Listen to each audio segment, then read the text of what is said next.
हाँ तो दोस्तों, स्वागत है आप सभी का आपके अपने YouTube channel future to you academy पर। और आज आप सभी के लिए जो टॉपिक लाए हैं हम वो लाए हैं नॉर्दर्न प्लेन। जैसा कि आपको पता है, ये ज्योग्राफी सीरीज़ आपकी चल रही है क्लास 9 से, और उसका हम चैप्टर नंबर 2 कर रहे हैं। और उसका चैप्टर नंबर 2 में हम हिमालयन पार्ट कर चुके हैं, और अब जो पढ़ने वाले हैं हम वो नॉर्दर्न प्लेन की बात करने वाले हैं।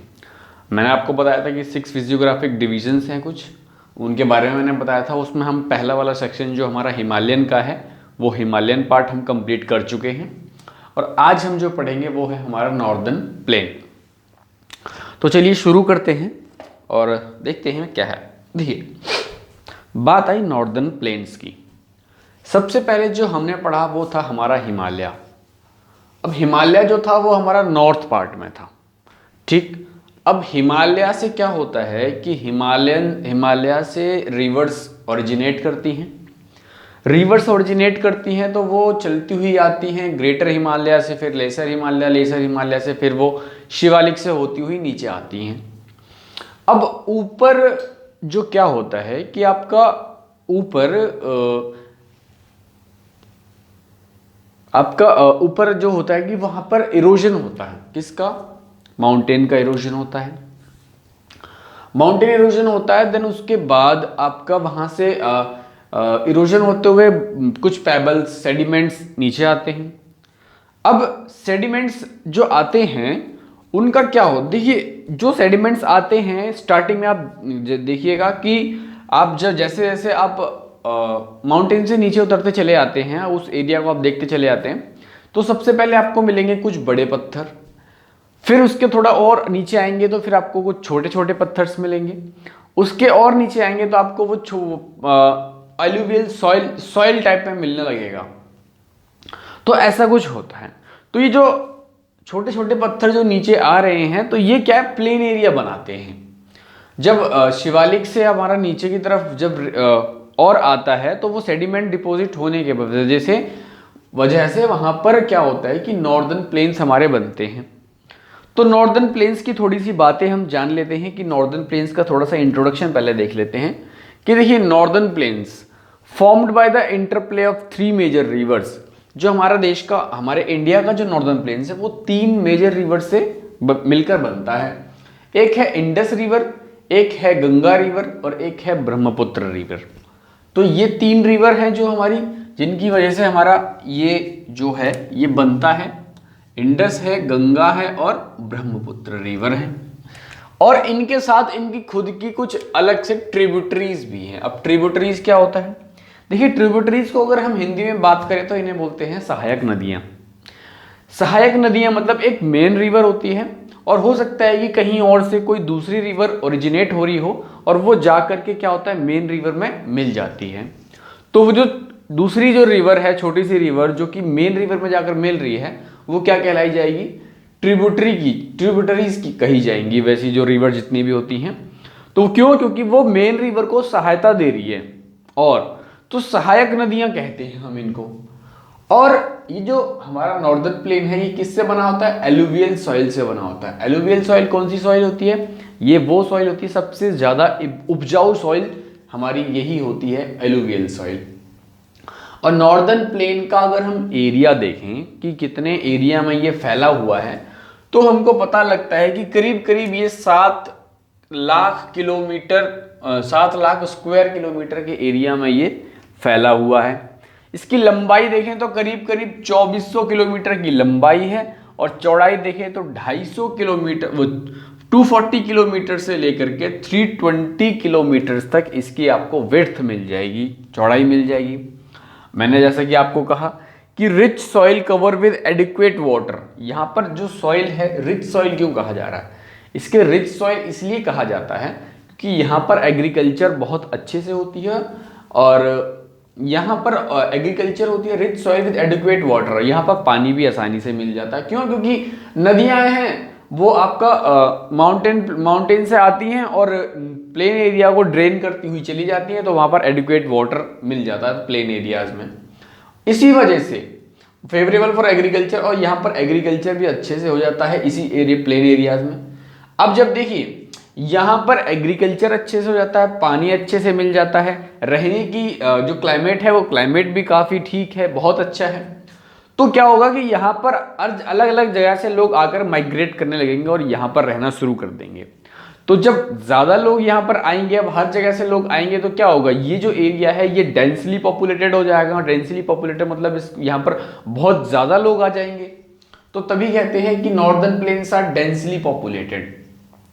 और यहाँ पर आपको रिवराइन आइलैंड भी मिल जाएंगे, या जो कि बनते हैं। अब आपको ये मैं बता दूं कि रिवराइन आइलैंड क्या होता है। देखिए रिवराइन आइलैंड क्या होता है कि मान लीजिए कि एक रिवर ऐसे करके जा रही है और बीच में वो सेडिमेंट अपने बना जाती है, तो बीच में मान लीजिए कि कोई लैंड आ जाए और ये जो रिवर है आधी इधर से निकल जाए और फिर इस इधर से निकल जाए, तो ये जो बीच का पार्ट ये आपका जो बन गया, तो इसी को बोलते हैं, जो रिवर के द्वारा जो आइलैंड बनाया जाता है इसी पार्ट को कहा जाता है रिवराइन आइलैंड। वर्ल्ड का सबसे बड़ा रिवराइन आइलैंड अगर हम बात करें तो वो है माजुली। माजुली नाम का जो सबसे बड़ा वर्ल्ड का जो रिवराइन आइलैंड है वो किस रिवर पे है, वो ब्रह्मपुत्र रिवर पे है। कहां पर है, ब्रह्मपुत्र रिवर पे है। चलिए, तो ये था हमारा इंट्रोडक्शन। अब थोड़ा देख लेते हैं कि देखिए इस नॉर्दर्न प्लेन को हम डिवाइड करना चाहें तो हम 3 पार्ट्स में इसको डिवाइड कर सकते हैं ऑन द बेसिस ऑफ, अगर इसको हम डिवाइड करना चाहें तो हम 3 तरीके से डिवाइड कर सकते हैं। पंजाब प्लेन के नाम से डिवाइड कर सकते हैं, गंगा प्लेन के नाम से डिवाइड कर सकते हैं और ब्रह्मपुत्र प्लेन के नाम पे हम डिवाइड कर सकते हैं। और अब यहीं पर अगर हम पंजाब प्लेन की बात कर लेते हैं तो देखिए पंजाब प्लेन आपको पता है कि हमारे मैप पे वेस्टर्न साइड में पंजाब है, तो प्लेन भी उधर का ही होगा। वेस्टर्न साइड का जो वेस्टर्न साइड एरिया जो है वो सारा किसका है, पंजाब प्लेन का है। ठीक है, और इसका जो ये पंजाब प्लेन है इसका मोस्टली जो पार्ट इसका है वो आपको पाकिस्तान में है इसका। क्यों, और यहाँ पर जो रिवर है वो है इंडस रिवर और उसकी ट्रिब्यूटरीज।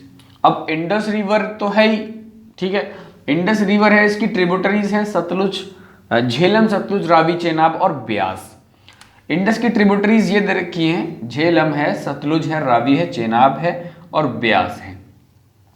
ठीक, और अगर मैं बात करूं कि large part of it lies in the Pakistan, इसका जो लार्ज पार्ट है वो पाकिस्तान में लाई करता है। देखिए ये जो नॉर्दर्न प्लेन है इसको द ग्रेट नॉर्दर्न प्लेन भी कहा जाता है, लेकिन जो द ग्रेट नॉर्दर्न प्लेन तब कहा जाता है इसको जब हम पाकिस्तान का पार्ट और इंडिया का पार्ट दोनों का जब मिला के जब बात करते हैं दोनों की, तो हम उसको द ग्रेट नॉर्दर्न प्लेन कहा जाता है।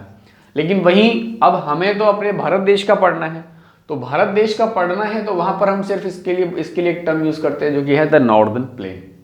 ठीक, तो पंजाब पार्ट का ये है, डोमिनेटेड बाय दोआब्स। यहां पर एक शब्द लिखा हुआ है कि दोआब। अब ये दोआब क्या होता है, देखिए दोआब क्या होता है कि जब 2 रिवर एक साथ मिलती हैं, 2 रिवर एक साथ मिलती हैं जहां पर, वहां बनता है दोआब। ठीक, 2 रिवर, 2 का मतलब 2 और आब का मतलब होता है वाटर, तो दोआब हो गया। 2 रिवर जब एक दूसरे में मिल जाती हैं तो वहां बनता है दोआब। और जहां पर 3 रिवर एक दूसरे से एक में मिल जाती हैं वहां पर बनता है तेयाब। और ऐसे ही पंजाब जो है हमारा, जिसे हम बोलते हैं ना पंजाब क्या है, पंजाब 5 रिवर का समूह है। ठीक है, 5 रिवर वो कौन कौन सी हैं, वो यही हैं, झेलम, सतलुज, रावी, चेनाब और ब्यास, यही रिवर्स हैं। ठीक, पंजाब में अगर हम देखें तो। और देन उसके बाद अगर हम बात कर लेते हैं गंगा प्लेन की, तो गंगा प्लेन जो है हमारा वो कहाँ पर है, घाघर और तीस्ता नदी के बीच में है हमारा गंगा प्लेन।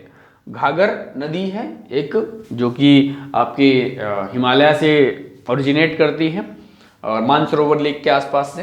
एंड घाघर और तीस्ता जो रिवर है इसके बीच का जो पार्ट है वो गंगा प्लेन है। और वहीं अगर हम बात कर लें कि जो गंगा प्लेन है ये कहाँ कहाँ लाई करता है, तो अगर हम बात करें तो इसका देखिए नॉर्दर्न पार्ट में ये लाई करता है। देन उसके बाद थोड़ा नीचे आ जाइए आप तो आपको उत्तर प्रदेश में मिल जाएगा। उत्तर प्रदेश में देखिए गंगा जहाँ जहाँ लाई करेगी, ये जो घाघर और तीस्ता है वो वहां देखिए, नॉर्दर्न इंडिया हो गया आपका, यूपी, दिल्ली, हरियाणा, झारखंड, वेस्ट बंगाल और बिहार, ये इन जगह पर आपको गंगा प्लेन आपका मिल जाएगा। फिर रह जाता है हमारा ब्रह्मपुत्र प्लेन। अब इसके बाद गंगा प्लेन के बाद सारा ईस्ट पार्ट का रह गया। ईस्टर्न पार्ट जितना भी है क्या, स्पेशली अगर हम पर्टिकुलरली बात करें तो असम का जो पार्ट है वो सारा का सारा उसको हम ब्रह्मपुत्र प्लेन कहते हैं। ठीक है, तो ये हमने 3 चीजें पढ़ लेंगी, पंजाब प्लेन क्या होता है, गंगा प्लेन क्या होता है और ब्रह्मपुत्र प्लेन क्या होता है। अब इसके बाद हम कुछ देख लेते हैं। देखिए, प्लेन का मतलब ये नहीं है, हमेशा अक्सर ये समझ लिया जाता है कि प्लेन का मतलब है कि the land which is flat. ठीक है, तो ऐसा बिल्कुल भी नहीं है। नॉर्दर्न प्लेन के सेंस में अगर हम देखें तो ऐसा बिल्कुल कतई नहीं है कि वो जो प्लेन है वो बिल्कुल फ्लैट हो, तो फ्लैट नहीं है वहां पर प्लेन में भी कुछ वेरिएशंस हैं। तो उन वेरिएशंस के रूप में अगर हम प्लेन को डिवाइड करें according to the variation of the relief features के नाम पे अगर हम प्लेन्स को डिवाइड करने चलें तो प्लेन्स को हम 4 पार्ट में डिवाइड कर सकते हैं। एक हो गया हमारा भांगर, एक हो गया हमारा भाबर, दूसरा तराई रीजन, एक हो गया भांगर रीजन और एक हो गया खादर रीजन। ये सुनिएगा, ये बहुत जरूरी है। आपने यही चीजें समझते चले गए तो आपको बहुत आसानी होने वाली है। ये देखिए, ये चीज आप जितना भी यहाँ पढ़ रहे हैं इसका थोड़ा सा इलेबोरेशन आपको 11th क्लास में मिल जाएगा। जब हम 11th क्लास का पढ़ेंगे तब आपको वहां पर भी और अच्छे से समझाएंगे। ये भाबर, अब ये भाबर रीजन, तराई रीजन और भांगर रीजन और खादर रीजन है। तो भाबर रीजन कौन सा होता है, जैसे ही नदियां माउंटेन से उतरती हैं, माउंटेन से नीचे आती हैं तो वो बड़े बड़े क्या लेके आती हैं, बड़े बड़े पत्थर लेके आती हैं। वो पत्थर वहां पर डिपॉजिट करती हैं। जहां पर बड़े बड़े पत्थर डिपॉजिट होते हैं वहां पर क्या होता है कि नदी जो होती है वहां पर आपको दिखेगी नहीं, वो डिसअपियर हो जाती है। वहां पे हमें नदी नहीं दिखेगी। क्यों? क्योंकि जो नदी है वो नदी बह रही है पत्थरों के नीचे, क्योंकि पत्थरों के नीचे हम देख नहीं सकते हैं। वो नदी डिपॉजिट्स जो लेके आई है उनके नीचे नदी बह रही है, तो वहां पर हमें नदी दिखती नहीं है।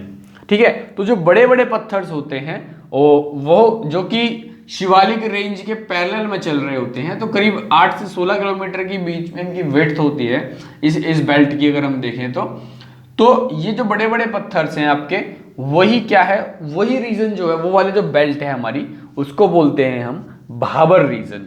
ठीक है, अब उन पत्थरों के नीचे से जब नदी थोड़ी सी आगे चलती है तो फिर वो दिखती है। क्या? वो फिर दिखती है, और जहां पर वो दिखती है वहां पर वो बनाती है एक वेट मार्शी स्वैम्पी लैंड बनाती है, वेट मार्शी स्वैम्पी लैंड बनाती है। और उसी रीजन को हम कहते हैं तराई रीजन। आपने सुना होगा एक शब्द, आप नॉर्मली भी सुनते, जब हमारा घर वगैरह बनता है तो हमारे माता पिता बोलते हैं कि बेटा जाकर घर पे ना तराई कर देना। तराई सब मतलब क्या है? तराई का मतलब ये है कि आप वहां पर आपको ठंडक होगी, पानी होगा, पानी आपको दिखेगा, ये सब चीजें होती हैं।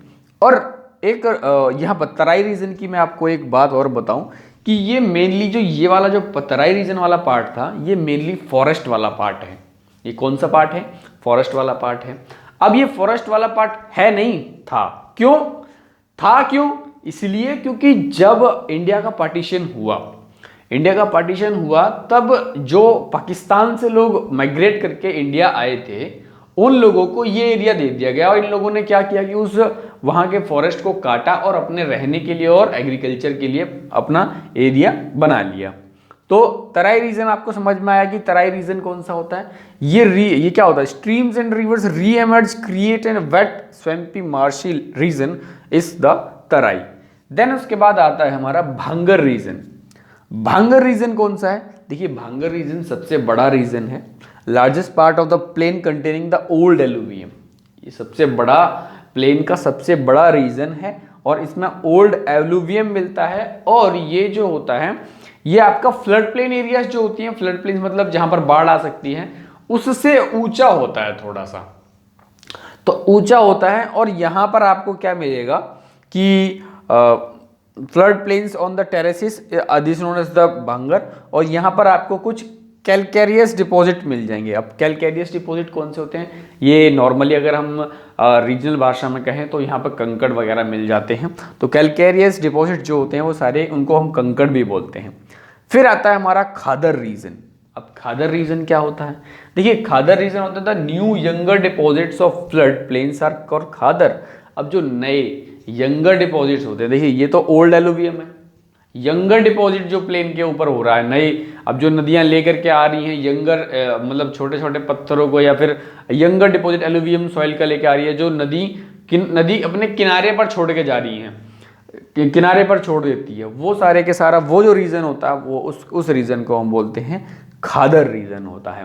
तो दोस्तों मैं आशा करता हूं कि आपको समझ में आया होगा, और आपको जैसा भी लगा हो ये मुझे वीडियो के कमेंट बॉक्स में ज़रूर बताएं, और चैनल को सब्सक्राइब कर दें ताकि मुझे भी अच्छा लगे और वीडियोस बनाने में, और अपने दोस्तों को शेयर कर दें। मिलते हैं अपने नेक्स्ट टॉपिक के साथ में, तब तक के लिए धन्यवाद, टेक केयर, बाय बाय, जय हिंद, जय भारत।